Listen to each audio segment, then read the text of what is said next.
বিয়ের আগে প্রেম আর বিয়ের পরের জীবন কিন্তু এক জিনিস না। বিয়ের আগে সব কিছু অনেকটা ইজি লাগে, কথা, হাসি, দেখা সবটাই লাইট মোডে।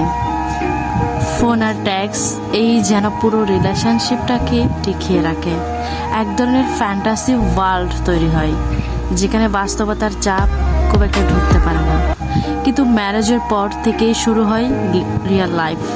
রেসপন্সিবিলিটি আসে, সিদ্ধান্ত নিতে হয় একসাথে, প্রবলেম আর প্রেশার সামনে এসে দাঁড়ায়। তখন শুধু ফিলিং দিয়ে সব কিছু সামলানো যায় না, দরকার হয় আন্ডারস্ট্যান্ডিং আর কম্প্রোমাইজ। সময় ঘোরালে সেই আগের লাভের একটু একটু করেই ফেট হতে থাকে। ঠিক তখনই বোঝা যায় কে আসলে ট্রু পার্টনার, যে হার্ড টাইমেও এসে পাশে থাকে। ঝগড়া কষ্টের পরও রিলেশনশিপটাকে ছেড়ে যায় না। রিয়েল সাকসেস মানে হ্যাপি মুভমেন্ট শেয়ার করা না, বরং সব চ্যালেঞ্জ এর মাঝেও হাত ধরে থেকে যাওয়া।